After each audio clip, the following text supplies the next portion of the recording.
নমস্কার বন্ধুরা, আমি সূর্যেন্দু গায়েন। আপনারা শুনছেন আমার ছোট্ট ইউটিউব চ্যানেল গল্পকথা বাই সূর্যেন্দু।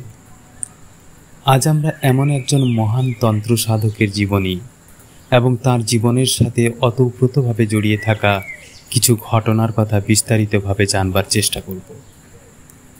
আমরা নিশ্চয়ই জানি বামাখ্যাপা বা বামাচরণ চট্টোপাধ্যায়ের নাম। গুগলের দৌলতে বা নানান সোশ্যাল মিডিয়ার দৌলতে আমরা এই সিদ্ধ পুরুষের জীবনী এবং তাঁর কর্মকাণ্ড সম্পর্কে অনেকেই অনেক আগে থেকে অবগত। তবু আমরা যারা এখনও এই সিদ্ধ পুরুষের জীবনী এবং তার জীবনকালের কিছু অলৌকিক ঘটনা সম্পর্কে কম জানি, তারা আজকের এই প্রতিবেদনটি শুনে নিশ্চয়ই অবগত হব।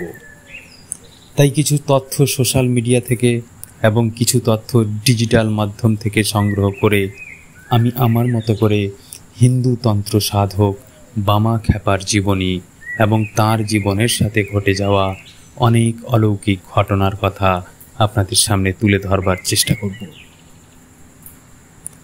বামাখ্যাপা বা বামাচরণ চট্টোপাধ্যায় তৎকালীন ব্রিটিশ ভারতের বীরভূম জেলার আটলা গ্রামে জন্মগ্রহণ করেছিলেন। তাঁর জন্মসাল 12ই ফাল্গুন 1244। তিনি একজন ভারতীয় হিন্দু সাধক ও তান্ত্রিক ছিলেন। জীবনের একটা বড় সময় তারাপীঠে বাস করেছেন। তিনি দেবী তারার ভক্ত ছিলেন। মন্দিরের কাছে শ্মশান ঘাটে সাধনা করতেন এবং দেবী তারাকে বড় মা বলে ডাকতেন। তাঁর পিতা সর্বানন্দ চট্টোপাধ্যায় ছোট বয়স থেকেই বামাচরণ দেব ভক্ত ছিলেন। বামাখ্যাপা গৃহত্যাগ করে শিষ্যত্ব গ্রহণ করেন কৈলাসপতি নামক এক সন্ন্যাসীর থেকে। সন্ন্যাস কৈলাসপতি তারাপীঠেই থাকতেন। বামচরণ কখনো দ্বারকা নদী চরে তো কখনো মালুটি গ্রামের দ্বারকা নদী তীরের মৌলাক্ষী মন্দিরে যোগ ও সাধনা করেছেন। সময় ক্রমে তিনি তারাপীঠের প্রধান ধর্মজ্ঞানী হয়ে ওঠেন। বামাখ্যাপার ভক্তরা বিশ্বাস করত বামা সাধকের অলৌকিক ক্ষমতা রয়েছে, তাই ভক্তরা নিজেদের মনস্কামনা পূরণের জন্য বামাখ্যাপার কাছে আসতেন। বামাখ্যাপা মন্দিরের নিয়মকানুন মানতেন না, তিনি তাঁর নিয়মে চলতেন। কখনো কখনো দেবতার থালা থেকেই নৈবেদ্য তুলে খেয়ে নিতেন।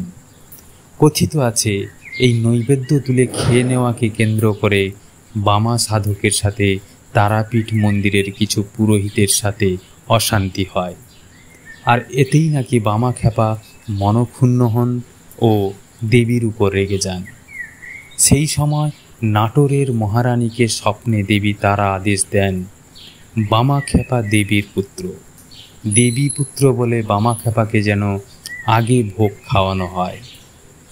এরপর থেকে মন্দিরে পূজার আগেই বামাখ্যাপাকে নৈবেদ্য প্রদান এবং তাকে অবাধে মন্দিরে বিচরণ করতে দেওয়া হতো।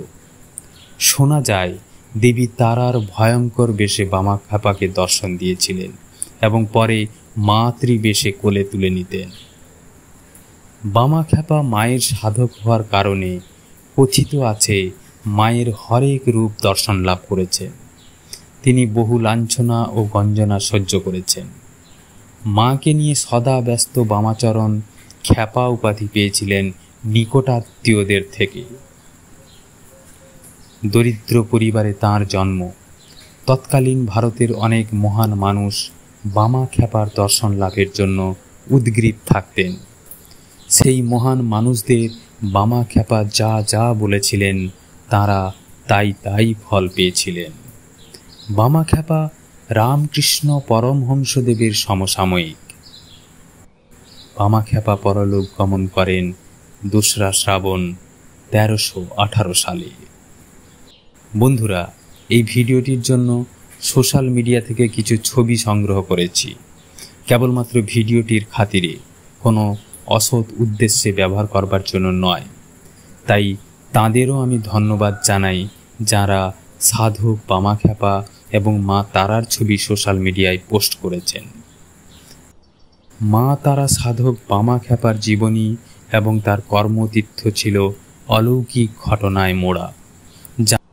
যারা মা তারার ভক্ত তারা একবার জয় মা তারা ও বামাখ্যাপার জয় কমেন্টে লিখতে পারেন। আজকের বামাখ্যাপা সম্পর্কিত তথ্যসূত্রটি আপনাদের কেমন লাগলো নিজ নিজ মতামত দিতে ভুলবেন না। বন্ধুরা, তন্ত্র বিষয়ক গল্প ও ভৌতিক গল্প শুনতে চাইলে আমার এই ছোট্ট চ্যানেলটিকে ফলো করে রাখতে পারেন। আপনারা আমার লেখা গল্প শুনলে গল্প পাঠে উৎসাহিত হই। সকলে ভালো থাকবেন, সুস্থ থাকবেন এই কামনা করি। জয় মা তারা।